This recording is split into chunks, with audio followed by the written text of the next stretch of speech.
খিদের জ্বালা আবার খিদে জ্বালা পেটের মধ্যে চোচো পেটের মধ্যে চুল চুল করছে বলি আমার কিছু খেতে দাও বলি আমার কিছু খেতে ও মা ও মা বলি খাবে কি ঠাকুর বলি খাবে কি ঠাকুর হবে জলের অভাবে থালাবাটি পর্যন্ত পরিষ্কার থালাবাটি এখনো পরিষ্কার আমি করতে পারিনি রান্না করে থাক আর রান্না তো দূরেই থাক কেন কেন সত্যবতীতে জল এনে দেয়নি ছত্রপতিকে জল এনে দেন নাই আজও বুঝি তার অসুখ করেছে আজও বুঝি তার অসুখে পড়েছে দেখ পেটের কাণ্ড দেখ পিঠির কাণ্ড পেটের হাত পা ভেঙে পিঠে হাত পা ভেঙে গুলো গুলো করে দেব আমাকে বলো কেন আরে তোমাকে দেখাইলাম আমার দেখাইলে আজকে আমি রেখেই ধরলাম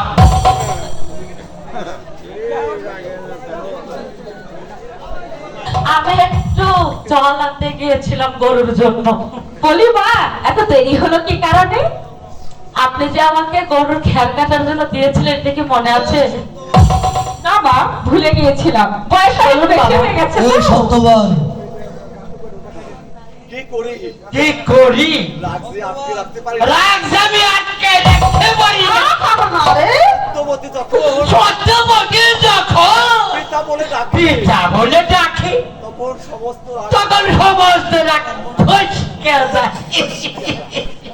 আজ থাক আচ্ছা থাক এখন চলো ব্রাহ্মণী এখন চলো ব্রাহ্মণী অন্তঃপুরে যাও। ব্রাহ্মণী